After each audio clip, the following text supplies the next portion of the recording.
It's no secret the latest Dragon Age is controversial, being raked over the coals for things from poor storytelling, gameplay, character development, and a myriad of other issues. I can't speak in the slightest on any of this, as I've yet to touch it, but it really did get me thinking about the Dragon Age series as a whole. Veilguard is far from the first Dragon Age game to receive negative attention. Dragon Age Origins released as a spiritual successor and natural move into the full 3D space after Bioware's success on Baldur's Gate and Neverwinter Nights, and while Origins is still praised as one of the greats, it's hardly had a solid legacy. Dragon Age 2 was interesting in concept, with good story direction and characters, but the rushed production made the whole game feel samey and bland. Heavily reusing assets and locations throughout made the game a very middling experience. Inquisition took a step back in the right direction, choices mattered again, and the world was varied and full, but the gameplay was absolutely bloated with side content and extras, unfortunately not for the better. It's been a solid decade since I played through that beast of a game, but my biggest memories are of just how much there was there. It felt like an MMO at times with how much content there was to grind out in each area, and me, being a certified completionist, could not bring myself to just skip past it. The game was good, but it was a slog to get through. Regardless of all of that, Dragon Age is still a series that is super important to me and one that I love, but also one that I haven't played in some time. All the fresh hype and drama has me ready to re-experience this franchise from the very beginning. Only 15 years old and practically brand new by the standards on this channel, I hope you'll come with me to prepare the ritual, survive the joining, and venture forth as Ferelden's last hope against the Blight. The Dwarven kingdoms were the first to fall, and from the deep roads, the Darkspawn drove at us again and again, until finally we neared annihilation.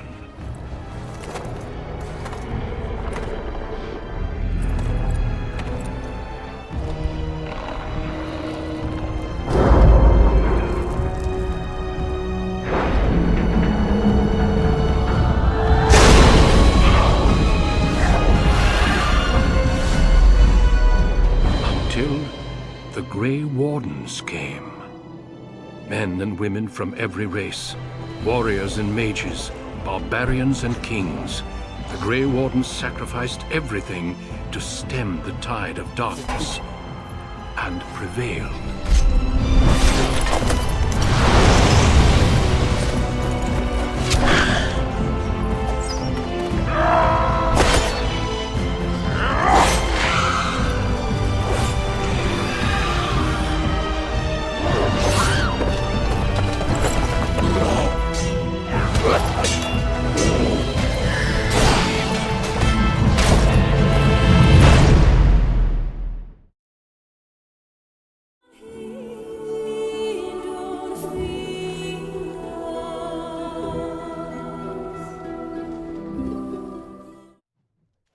To me, the gameplay of Dragon Age always felt like what you would get if you took the isometric party management of games like Baldur's Gate and mashed them together with Bioware's later third-person RPGs, like Knights of the Old Republic and Jade Empire. The result being a third-person RPG emphasizing highly tactical gameplay with a great deal of customization and player control. This made for an extremely unique gameplay experience on the part of the player. Controlling a party of up to 4 adventurers, composition and balance of your team was paramount here. Much like Baldur's Gate before it, you could assign tactics to your party, from things like activating auras and using spells, to the more mundane, like automating what type of enemy your character should be prioritizing. It was all here. Assigning and understanding this highly complex system was actually quite simple, on paper anyways. In reality, I found it often did not work the way you would hope, and there was a lot of frustration in trying to get the tactics to operate effectively. Says it's easy, then proceeds to complain. Typical. Party members assigned to attack the nearest enemies would bolt off toward your controlled character every time you switched, resulting in flanking damage and lost attacks. Party members would randomly chain disable and re-enable their auras, messing up your buffs and your mana pools. Casters and ranged would inexplicably run directly into melee at the onset of combat. Most frustrating, you could even take the time to manually tell your squishies to get back, then find they would go to where you told them to, just to immediately turn right around and go back into melee range for seemingly no reason. With the tons of status effects and group stuns on offer here, having your party heavily clustered was never a good thing. Yet the default AI seems to love doing it. Overall, I liked having the option for tactics, but the AI just was not there for me. For fodder mobs, no problems dealing with the janky AI to get through, but anything with a modicum of difficulty would really be easier with the AI off and manual control. The real-time with pause does work well at least. The classes in Dragon Age really leave a lot to be desired, unfortunately, with only 3 main archetypes: Fighter, Mage, and Thief. Each archetype has 4 sub-specializations, but they don't really add a huge amount of difference to how that character will play. For example, I spec'd my Fighter as a Templar, and all it really did was give me a ranged stun spell and make my attacks drain mana, which in itself is sort of useless, as by the time I could drain enough mana to neutralize a caster, it would probably already be dead. In-game, most encounters felt far less tactical, though still rewarding. Unlike Baldur's Gate 2 before it, I didn't find I was going into each encounter looking to counter the spells of my enemies, while raising defenses of my own to counter out their attacks. The system just wasn't complex enough for it, and pretty well every encounter in the game plays out exactly the same. Get your tanks in close to take the threat, DPS prioritizes the casters, and your healer keeps the party breathing. It's not bad by any means, but gets very repetitive by the late game. They mix things up a bit with some interesting room layouts and monster placements in some instances, but even here, most difficult encounters could be cheesed by strategically pulling groups out of line of sight to pick off the weaker enemies. It actually sort of feels like I'm playing a 5-man WoW dungeon, except I control the whole party. Spellcasters were a touch lacking as well, with most endgame abilities just creating massive damage areas that would just as quickly destroy your own party as they would destroy the enemy. So not super useful except in very specific circumstances. You could add a bit of variety here, but most times it would just be easier to have a powerhouse team of melee characters with strong healing. I'm sure someone isn't going to like that opinion, but it's the one I have. You should know not to give your opinion by now. Someone is going to get upset. The whole system is not bad by any stretch, but fresh off a playthrough of Baldur's Gate 2, it's definitely a step in the wrong direction. Still, it's more than serviceable, and outside a few frustrating encounters, enjoyable enough. It does what it needs to do. Party composition here also unfortunately felt a little bit off. Having a healer and some sort of tank is pretty well necessary, then you just fill out with DPS. The game had the frustrating issue where a thief was necessary to open most chests, but generally sort of sucked in combat where a fighter, or a second caster, would be better, leading it to feel like you needed to waste a whole slot just for a lockpicker. The one saving grace here is that most lock chests just contain extra money or vendor loot. Most of the really good stuff was not locked behind thief-openable chests, but still, it can feel really unsatisfying to see a bunch of locked chests lying around and not being able to open them. Disappointed!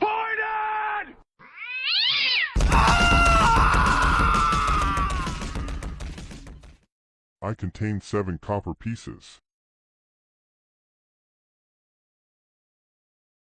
What is the point of a dungeon crawl if I can't hoard loot like a goddamn dragon? Additionally, you get pigeonholed into taking certain characters a lot here, really throwing off your party composition. This happens in other games as well, obviously, but here it really stings with the small party size. Like, having to replace a DPS with a DPS isn't so bad, but being forced to take an extra tank can really turn the game into a slog quick, especially when the combat is already a bit finicky. A great early game example of messing with your party is Wynn, the only dedicated healer until Morrigan can take a spec, which won't happen until a good few hours into the game. You could play without Wynn, but would probably have a bad time without someone as a spirit healer in the party. Even when not full-on forced to take certain party members, the game was famous for its party interaction, and certain events really lent themselves to having certain people with you for story engagement. I feel like the game would have felt a touch better with a 5 or 6 man party, even if that meant members were weaker individually. At one point there's a quest that heavily recommends bringing Wynn and Alistair, which for the layman are a healer and a tank. So now with my player character also being a tank, I'm forced to get through a slog of an encounter with only 1 DPS, or miss out on a ton of character development. It's not great. The good news is, this is an RPG where your rear rank levels passively even if you don't bring them with you, so you can rotate different party combinations throughout the game. So unlike most RPGs where you pick a party and then sort of stick with it the whole game, here I felt I could swap party members around as would fit what was going on, and I made pretty good use of all but 1 or 2 characters. Here's my tier list of all party members with 0 explanation or criteria that I used, just to foster conversation. Shale is clearly the best. Fight me. In the positives, the game is super non-linear.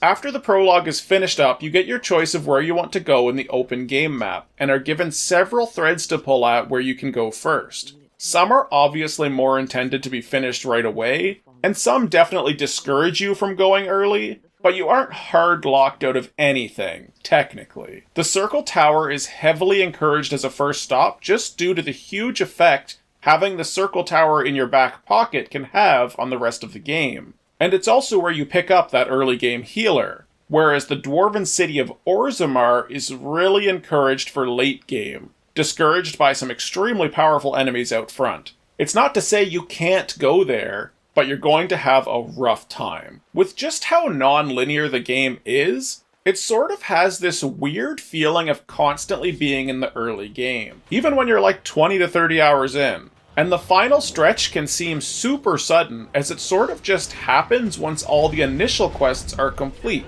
It's not by any means bad, it just has some slightly strange pacing. And with the many added DLCs this game now comes with, the world was massive. So that sudden switch from having a sprawling open-ended quest to suddenly being completely locked in till the end can feel quite jarring. The game does have good replayability.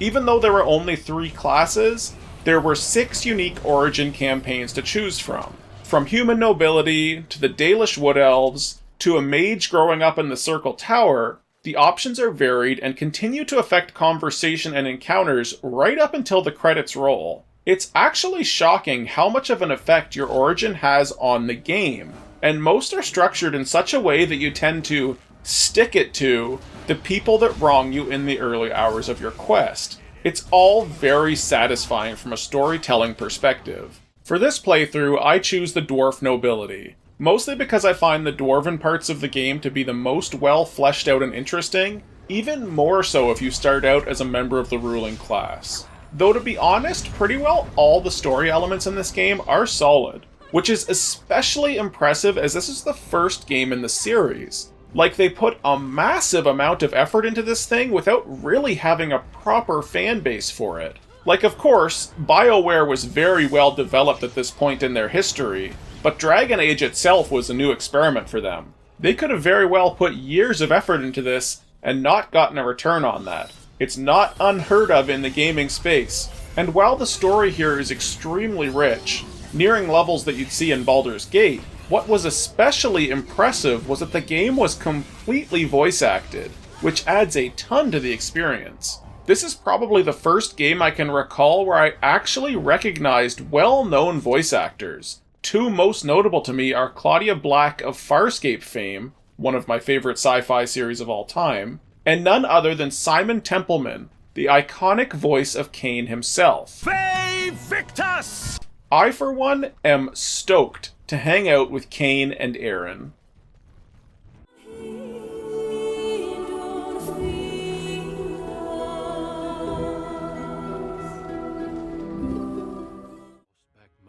Like I said, we're starting as a dwarf as I just find the lore surrounding their society to be really interesting. To put it as briefly as humanly possible, the dwarves live in giant underground cities, once connected by miles of underground passageways known as the Deep Roads. These many cities were suddenly and brutally attacked by the creatures known only as the Darkspawn, who rose to destroy all but two cities, Orzammar and Kalsharok. There is a real sense in the city of Orzammar, the city of our birth, of lost greatness and being continually on the precipice of destruction to the unrelenting hordes of twisted abominations right on our doorstep. Despite the ever-looming danger of invasion, Orzammar is a place controlled as much by politics as by martial might, and we ourselves are a prince second in the line of succession for the throne, the middle child of 3 brothers, and at the opening of our quest are being appointed our first military commission by our father,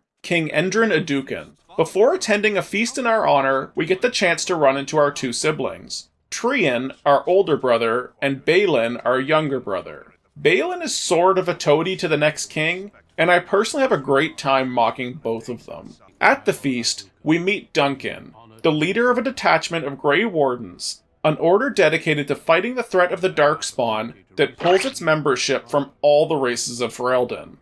He believes a full invasion of the surface is underway, more commonly known as a blight. He is here to seek new recruits for his order. After receiving our commission, we're sent out into the Deep Roads with our trusty second, Gorham, to secure a shield that belonged to our ancestors. But before we can return, we find we've been betrayed. Our older brother, Prince Trian, is dead, murdered, and we're left holding the blade with some false witnesses claiming they saw us do it. Even with Gorham backing up our innocence, we're taken into custody without so much as a trial. Our youngest brother, Balin, killed Trian and framed us for it. In one fell swoop, he's removed his 2 biggest obstacles to inheriting the crown. Unfortunate for us. We ourselves are sentenced to exile in the Deep Roads, destined to die to the Darkspawn. We have a small glimmer of hope. Lord Harrowmont, a friend of our father, does believe we're innocent. He tells us the Grey Wardens and Duncan are in the Deep Roads. If we can survive and make it to them, we can perhaps escape to the surface alive. We would be forever exiled from our home, but we would have a chance to survive. Persevering through the Darkspawn and spiders in the lower tunnels, we can find the Wardens, and they offer to get us free if we pledge ourselves to their order. Beats dying in a cave. Leaving our homeland, Duncan brings us to Ostagar, an old ruin that will be the site of Ferelden's stand against the Darkspawn on the surface. Many powerful armies are gathered here, ready to make a stand to stop the Blight, all under the banner of King Kaelin. There's still some time before the Darkspawn are expected to attack, and while the armies here plan and prepare for that battle, we need to make some connections and formally join the Wardens. First off, we talk our way into a meeting with Tairn Loghain, a war hero, general of Ferelden's army, the king's right hand, and most of all, Simon Templeman. Cain himself is going to help us with this fight. We can't lose. Next up, we make acquaintances with Alistair, an only slightly more senior member of the Wardens who will serve as our guide to joining the Order. This is probably a controversial opinion, but I'm not a huge fan of Alistair. He is extremely relevant to the rest of the story, and has an interesting backstory that we'll get into later on, but he is constantly jokey, like with everything. So when he has his more important moments, I find it impossible to take him seriously. I'm getting ahead of myself though. For now, he serves as our guide. Our first task for the Grey Wardens is to go into the wilds to retrieve 2 things: Darkspawn blood that will be required for the Wardens' joining ceremony, as well as some abandoned treaties that allow the Wardens to request the aid of elves, dwarves, mages, and men. Joining us on this errand are Daveth the Rogue and Sir Jory the Knight. Sir Jory is a funny character.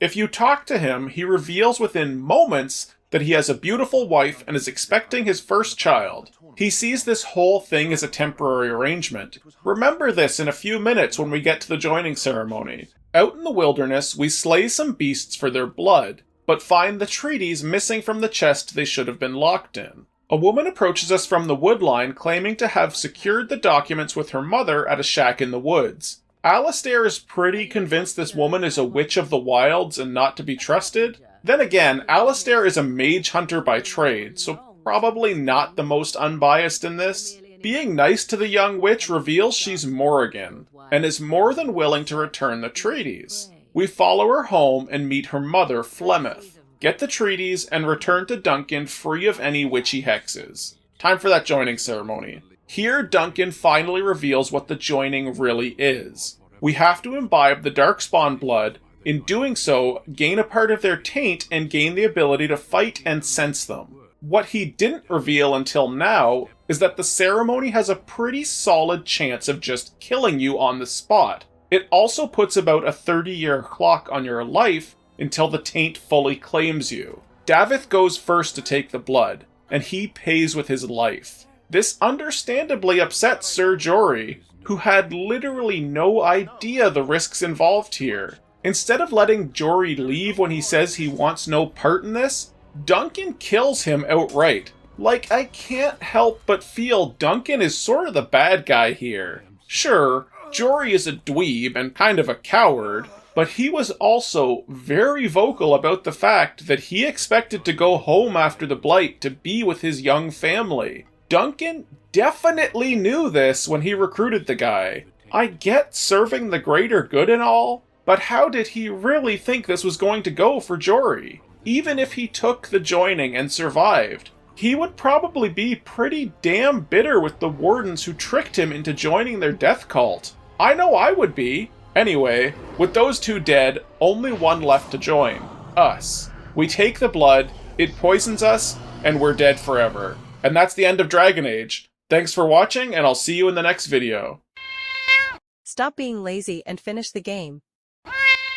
Okay. So we survived the joining, of course, the newest member of the Grey Wardens in Ferelden. Before we can really learn what that means, we're off to a meeting with the King and Loghain to discuss tactics. Ignore whatever the hell is going on with Loghain's armor here. As good a time as any to mention how wildly unstable the graphics in this game are for PC. Anyhow, it's clear here Loghain and Cailan have some difference of opinion on strategy. Cailan sees this as a glorious struggle, where he'll unite the lands against a common threat. Loghain, having fought a war to free his homeland from hostile occupation, is much less excited at the idea of being assisted by foreign powers. He thinks Ferelden should stand on its own, without even the Grey Warden's assistance. Tensions get high, but ultimately the plan of attack will be for Cailan to lead the main force against the Darkspawn, then at a predetermined time, Loghain's reinforcements will ride in to flank them.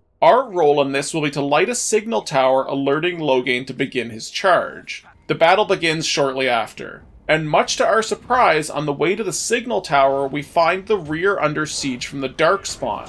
We fight our way up, light the tower, then find we've been betrayed. Instead of rushing in as they should have, Loghain takes his army and retreats, leaving Cailan and Duncan to their fates. Overwhelmed and outnumbered, they are completely routed. The King, Duncan, and all the Grey Wardens in Ferelden are killed in one fell swoop, and we're not far behind. We try to hold the tower, but can't keep the onslaught at bay, and everything fades to black.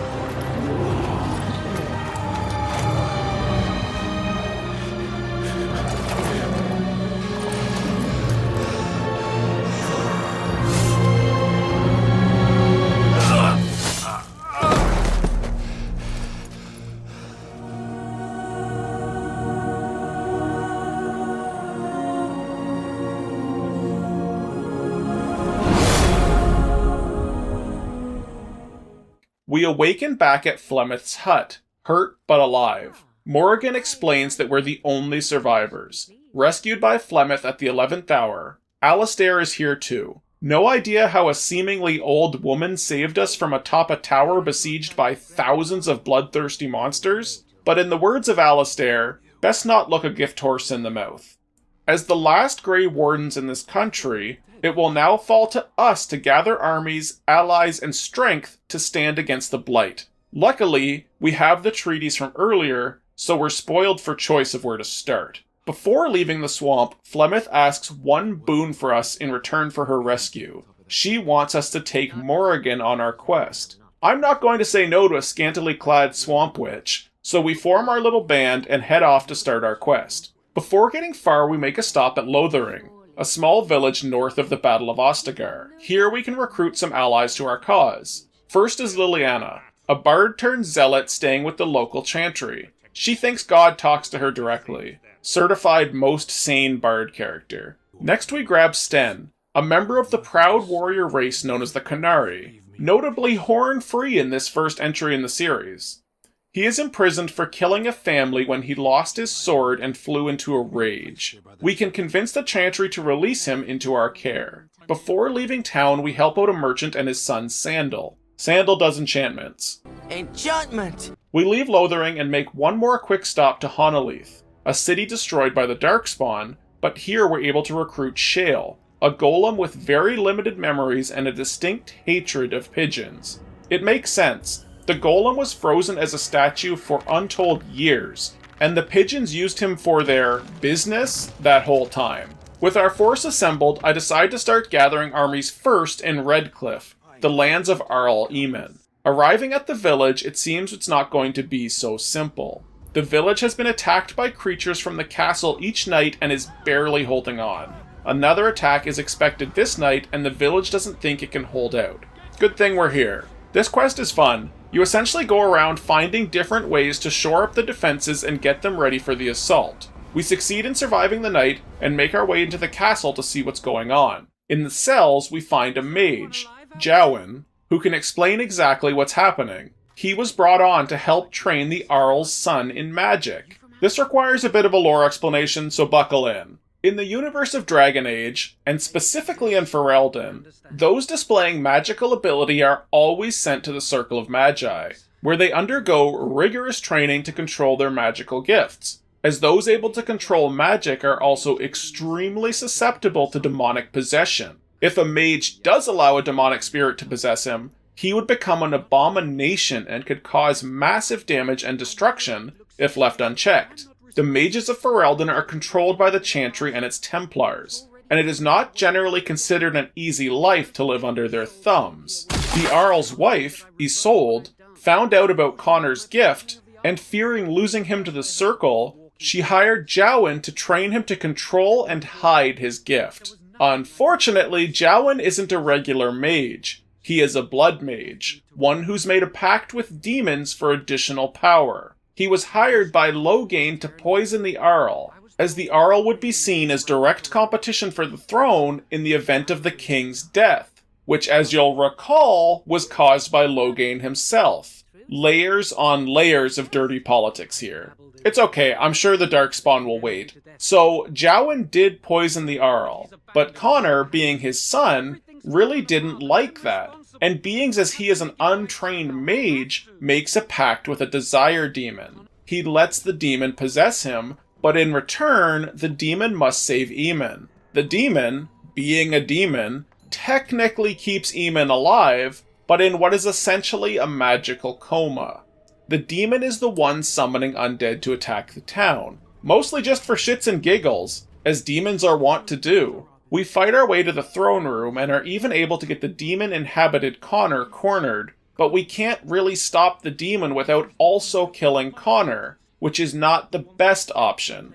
Jowan explains that we have a few options here. Besides just killing Connor, we could use blood magic to sacrifice someone and forcibly sever the connection to the demon in that way. And Connor's mother Isolde is even willing to sacrifice herself. But again, this is not a great option. We want the Arl as an ally. Killing his wife might not be the best way to start that relationship. Our third and best option is to get the mages from the Circle of Magi here, who can separate the demons similarly to the sacrifice, but by using magical lyrium instead of a human soul. No one has to die in that scenario. Connor and the demon are contained for now, and we're going to want to recruit mages regardless, so the Circle Tower is our next stop. Coming into the tower, it's clear something is amiss, and speaking to the lead Templar, we find that to indeed be the case. It seems the Circle Tower is having a problem with demons of its own, and is currently sealed off awaiting the rite of annulment from the Chantry, a rite that will allow the Templars to kill every mage within to prevent the spread of demons and blood magic. Beings as we need those mages to fight the Blight, we don't want that to happen. But the Templars insist the only way they'll consider sparing the Circle is if the first enchanter, Irving, can be saved and confirm that the demon taint has been expunged. We offer to enter the tower and find him.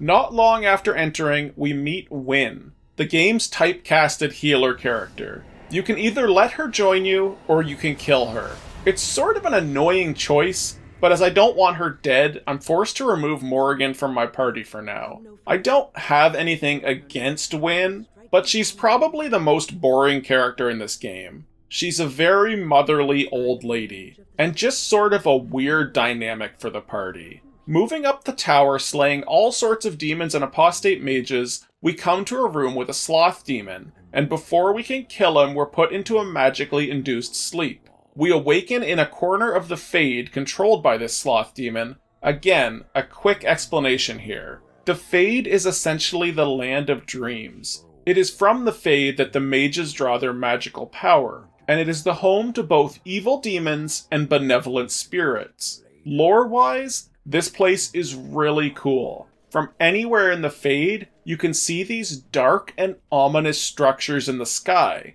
but you can never reach them. The legend goes that these floating structures are the Black City, and that they have not always been so tainted. In a time long ago, the city was golden and pure, the seat of power for the Maker himself. At the height of arrogance, mages of the Tevinter Imperium attempted to reach the city and usurp the very power of God itself, but in the process, tainted both the city and themselves, becoming the very first Darkspawn. The Fade itself is wonderfully constructed here, with a dark and otherworldly, almost ethereal vibe. Lore-wise, this is one of the most well-designed areas of the game, but it can also be one of the biggest slogs for a lot of reasons. Essentially, the Sloth Demon has imprisoned your mind here while he feeds on your energy in the real world. You're here while your body slowly withers and dies. He tries to convince us the Blight is over and that we can rest here,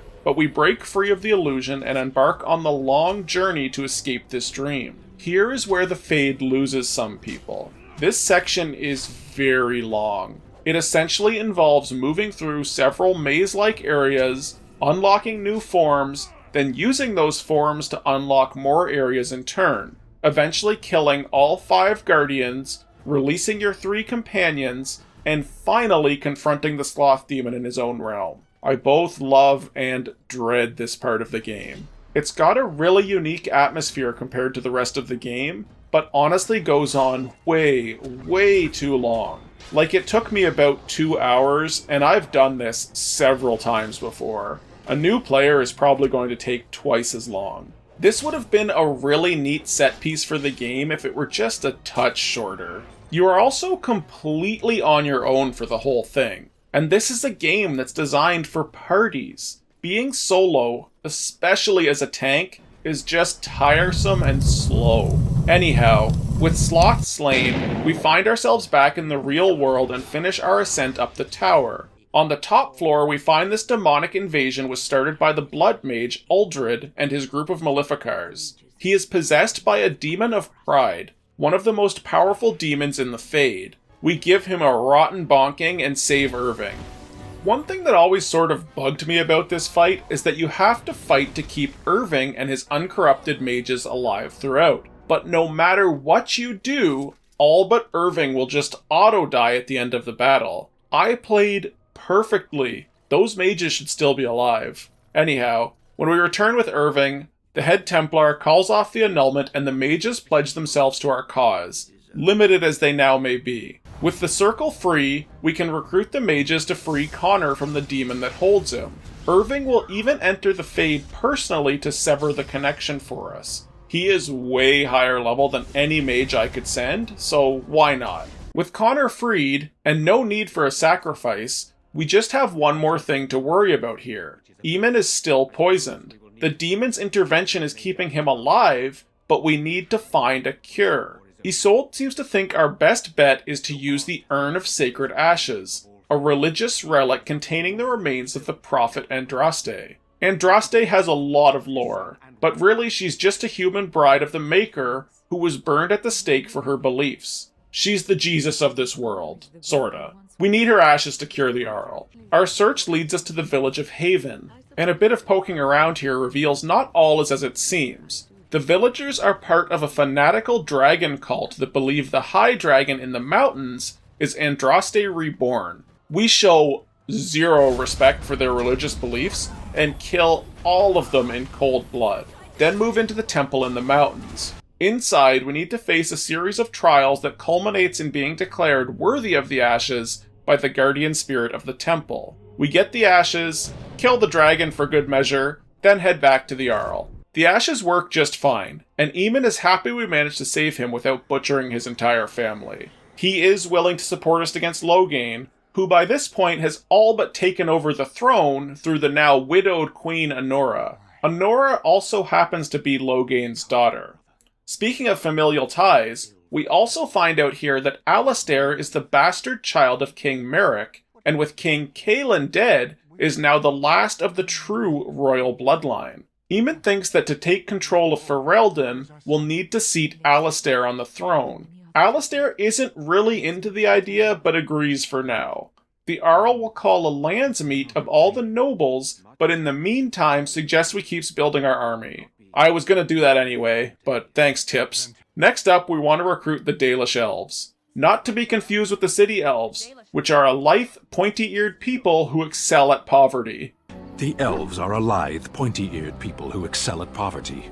I love Sten. The Dalish are essentially wood elves, and to me they have the weakest recruitment quest in the game. They're being turned into werewolves, so they send us to go break the curse. Now you can do that, but me being me, I knew this was coming and maxed out my persuasion, so I can make things go a different way. At the end of this section, you meet with the Spirit of the Woods, who is both the cause and currently the control of these werewolves. You can kill her and gain the help of the elves that way, or you can persuade her to kill the elves and have her werewolves help you with the blight instead. I don't know about you guys, but I'd rather have a pack of werewolves over a bunch of pores any day. Now aided by a swarm of furries, we have one more army to recruit, the dwarves. I have left this one last both for dramatic effect and because they have my favorite story of all the main quest lines. Making our way back to Orzammar, we find that King Endrin has died and the throne is now up for grabs.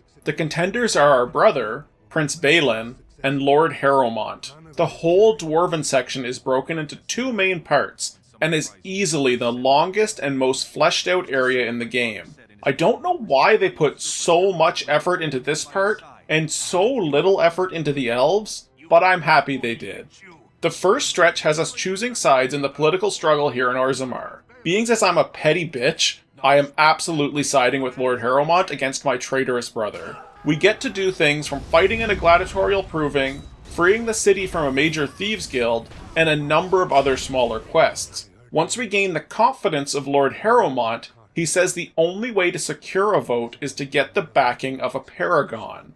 The paragons are dwarves that have done something for dwarven society to be named living ancestors, above even the noble caste. Only one paragon is known to still be alive, the paragon Bronca, a smith of legendary skill who created a smokeless coal. Maybe not an achievement that seems worthy of such high praise, but remember, these people live underground in caves. Not killing themselves with smoke is probably a very good thing. Unfortunately, Bronca was last seen years ago leading her entire house into the deep roads in search of the Anvil of the Void, a legendary piece of smithing equipment capable of creating golems, an art lost to modern dwarves. One member of her house was left behind from the expedition, her husband Ogren. Ogren is a drunk and a slob, but he insists on joining us in the search. You can avoid having to directly put him in your party for a while, but he eventually forces his way in there.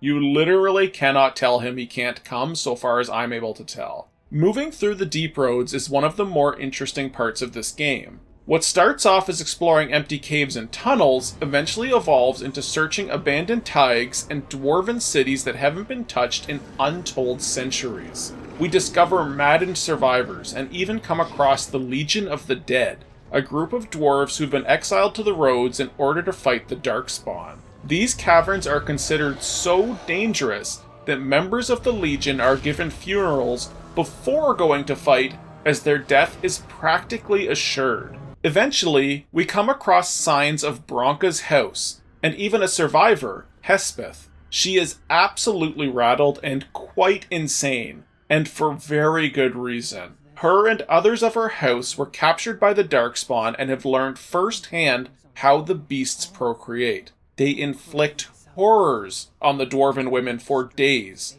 forcing them to eat each other, committing unspeakable acts, and eventually forcing them to turn into something no longer dwarven. Something only able to consume and produce.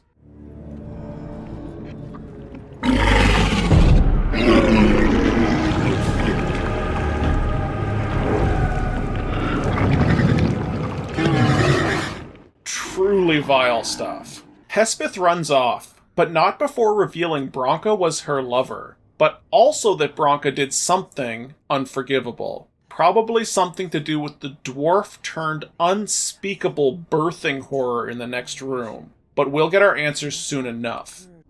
Bronca, my love. The stone has punished me, dream friend. I am dying of something worse than death. Betrayal. Coming into the last section of the Deep Roads, we finally find Bronca, and the depths of evil she has committed in getting this far are laid bare. Turns out the Anvil of the Void is guarded by a gauntlet of traps laid by its creator, Caridin. The only way through these traps was to test them, so she sent wave after wave of her own house against them in an attempt to breach to the Anvil. If that wasn't sick enough, when it turned out there wouldn't be enough dwarves to fully breach, she intentionally sacrificed her people to the Darkspawn to become the birthing horrors that we met earlier. Even her own lover Hespeth was left behind. She would commit all of them to a fate far worse than death for her own ego and obsession. When confronted, she simply states, "I am your paragon." She feels no remorse or sorrow for what she's done. She sees herself as a god amongst ants. We're gonna prove her wrong. Making our way to the Anvil at last, we beat Bronca there and find the legendary paragon, Smith Caridin, is still here, having turned himself into a golem hundreds of years ago. He wants us to release him from his vigil and destroy the Anvil. As he reveals, it operates on the use of dwarven souls. Each golem created takes the life of a dwarf, and from the sounds of it, it is not a nice process. The dwarven sacrifices to the Anvil are entombed in liquid magma to fuse them with the golem bodies they inhabit. Absolutely horrifying stuff. In a shocking twist, Caridin knows who Shale is, and will recognize your golem ally if they're in your group. Turns out the very masculine Shale is actually a female dwarf of the same name. We clearly side with Caridin here. Bronca's actions are beyond forgiveness even for me. As much as an army of golems would be cool, Bronca deserves to die. Once we defeat her, Caridin forges for us a crown to present to the ruler of our choice, giving them the backing of a paragon and all but assuring their ascent to king. We keep our end of the bargain and destroy the Anvil. And with it now gone, Caridin ends his centuries-long vigil, and dramatically throws himself into the magma below. Leaving the deep roads, we give the crown to Lord Harrowmont and he is made King of Orzammar. Balin cannot accept defeat and tries to attack. We get our vengeance at last and kill the upstart prince that started this entire mess. Vengeance complete and armies gathered, we have one last push before the end. We meet with Arl Eamon and convene the Landsmeet in the capital of Denerim. Here we gather evidence against Loghain to prove him a traitor. This includes breaching the estate of Loghain's closest ally, Arl Howe, where we find the Queen to be held captive. We not only rescue the Queen here and recruit her to our cause, but we also find a surviving Grey Warden in one of the cells, Riordan. He was captured by Loghain after Ostagar, and has been rotting here since. He's happy for the save. We kill Arl Howe on the way out, but before we can escape the manor, we're captured ourselves. We get a fun little segment here where we confuse, trick, and beguile a host of hapless guards to make our way out. Sort of story irrelevant, but a fun little change of pace. Once we escape, it's time for the Landsmeet. We have plenty of fuel against Loghain at this point. The Landsmeet itself is a blowout. All but one Arl take our side. Loghain is defeated politically, but we challenge him to a duel to avoid civil war. Winner take all. He is also a tank-type warrior, and being as this is a 1v1, this is a no-brainer and I take him down readily. From here we have some big choices. Loghain is defeated, but we need a leader against the Darkspawn. You can go with the plan and give Alistair the position as king, but he doesn't really want that, and neither do I. So instead, I back Queen Anora to remain ruler of Ferelden. In a nice twist, you can decide to execute Loghain here, but I rather like the idea of having him on my side, and I offer to let him redeem himself by undertaking the joining and becoming a Grey Warden. Alistair really hates this and storms off. The Queen wants to have Alistair executed to prevent a rebellion in his name, but we convince her just to let him go. Lots of drama, but the politics are settled, and all that's left is to gather our forces at Redcliffe to prepare a march on the Blight. Arriving at Redcliffe, the village is under siege by the Darkspawn already. We clear it easily enough, but reaching the castle, it seems that while we move to Redcliffe, the Darkspawn began their march on the capital of Denerim. It will take all night to gather our armies, so we get a quick calm before the storm. Here is where Riordan reveals why Grey Wardens are required to end a blight. Turns out the only thing that can kill the Archdemon leading the Horde is a Grey Warden, as they can absorb the soul of the Archdemon when it's slain, preventing it from entering another Darkspawn and being reborn. This unfortunately will also kill the Grey Warden that strikes the killing blow. With 3 Grey Wardens left in Ferelden, it seems either you, Loghain, or Riordan will need to die to kill the Archdemon. Bummer. One room over, Morrigan has a different plan. She can conduct a ritual where she will sleep with you, and when the Archdemon is killed, the soul will instead travel into the baby, slaying the Archdemon but preventing your death. Her price to perform this ritual is that she will leave after the Archdemon falls, and you will never see her or your unborn child again. Seems like the best of a bad set of choices, so we take her up on her offer. In the morning, we make our way to Denerim, now on fire and in ruins from the Darkspawn Horde. Even with our armies, we are severely outmatched by the Darkspawn, so we need to take out the Archdemon quickly. I don't think I've mentioned it yet, but the Archdemon is essentially a massive accursed dragon, so the name of the game is getting it on the ground. While we make our way through the city, Riordan is able to get the jump on the Archdemon, but despite his valiant attempt, he is knocked to his death from a fall. The good news is he crippled the demon's wings on the way down. The final fight with the Archdemon takes place on the high roof of Fort Draken, and in true RPG fashion, the many allies and armies we've amassed are here to help. The actual fight isn't all that difficult, and before long the demon is down.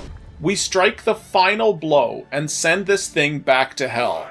Well, not hell, I guess. We're actually sending it into Morrigan's womb. Please don't talk about sending things into wombs, it's really weird. Anyhow, As we chose an option that allowed us to survive, we get a final scene where we see the queen officially crowned and can have one final conversation with each of our companions. All pretty standard feel-good stuff. Except for Shale. I have no idea what's going on here, but I could not help but share it. It looks like Shale is somehow being reskinned as Caradin. It's been a few years, but I think this even happened on my Xbox version of the game years ago. Weird stuff. This game wraps up with a series of end slides, explaining the consequences of the many choices you made throughout the game. Mostly I had a positive effect on the land, except maybe the werewolves. It seems after the battle against the Blight, the werewolves went on to kill a bunch of humans, then got hunted, and eventually vanished, ultimately causing untold suffering and death onto both innocent people and the werewolves themselves. Whoops. Well, at least we stopped the Blight.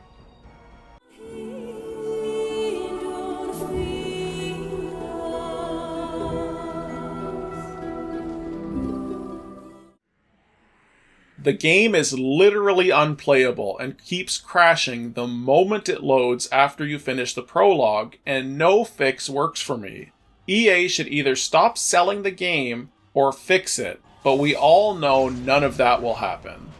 So I've beat around the bush on this, but yes, this game runs insanely bad. I probably had a solid dozen crashes in this game, maybe more. It dumps to desktop constantly, runs choppy, and overall is not great. What's funny is this is the newest game I've played on my channel, and is probably the one I've had the most technical issues and crashes with by far.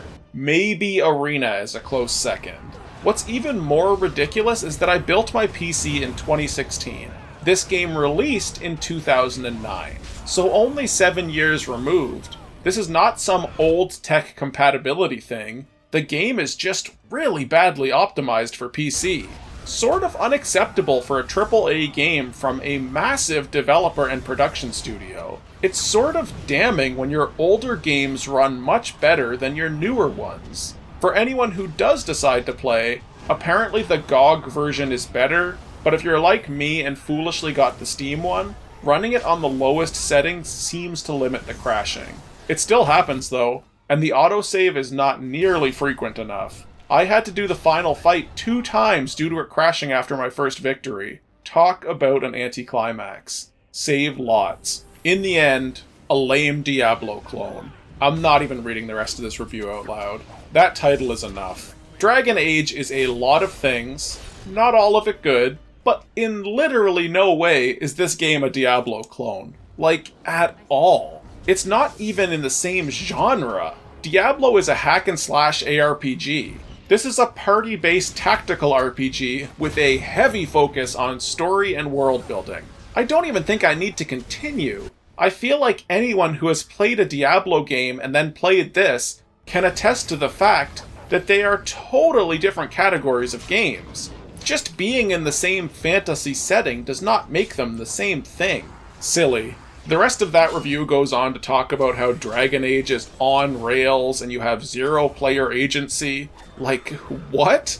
Okay, I'll grant that the game ultimately is your quest to gather an army and destroy the Darkspawn. Outside that, this game has more player choice than just about any other RPG that comes to mind. You choose what armies to gather, can influence kings and paupers, can choose to wipe out entire civilizations and peoples in your quest to build a power base. You can be a hero, or you can do some truly despicable things in this game. So yeah, sure, the game ultimately will culminate in an assault on the Archdemon to stop the Blight, and you'll definitely join the Grey Wardens. Outside of that, the sky is the limit. He does recommend some other games at the end, and all of those are pretty good choices, so this guy isn't totally out of his mind.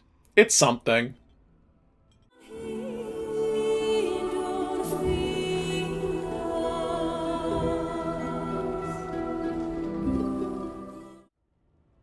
I absolutely love Dragon Age Origins, and really the whole series up to this point.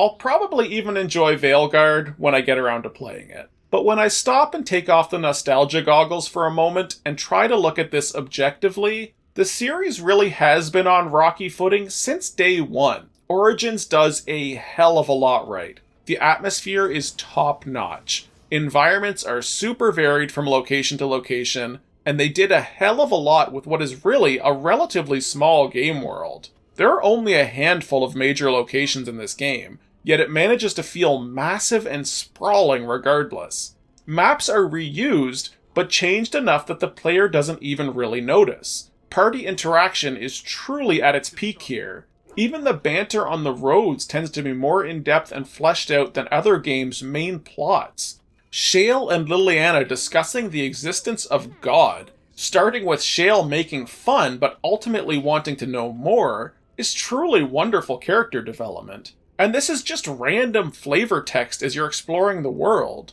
Your party members feel like real, flawed individuals capable of massive growth, not just binary good or evil archetypes. It's also really funny to hear Shale call Morrigan a swamp witch. The story gives us choice unrivaled in many modern and past RPGs. Everything you do has an impact. And while a lot of that impact is only ever truly revealed in the final moments of the game through text, it still feels important. You feel the weight of those decisions and get to understand the long-term effects it will have on Ferelden. Those werewolves will haunt me forever. But as much as this title does so much right with story and plot, it does a lot not so great with actual gameplay. The combat encounters at their best are repetitive, and at their worst are just an exercise in dealing with a wonky tactics AI. The boss of this game is barely unique. It's just a reskin of the normal dragons you fight elsewhere. The only truly unique fight in this game is the Broodmother you find in the Deep Roads. That should not be the case. You want the game to end with that big dramatic fight, and while the lead up to the Archdemon is indeed filled with drama, the actual fight is more than slightly disappointing. The stability issues with the PC release are a real problem as well, and unacceptable for a game of this caliber. Nothing takes you out of an RPG experience faster than random crashes and having to redo an hour of content. Overall, this sounds like I'm giving Dragon Age Origins a negative review, but I'm not really. If anything, I'm being harshly critical of something very important to me, because I see the potential for just how much more this game could have been. Though that shouldn't detract with just how much this game stands above its peers. At the end of the day, I absolutely would recommend giving this game a playthrough. Even now, 15 years later, just remember to save often and don't let the werewolves out of the forest. See you in the next video. Yes.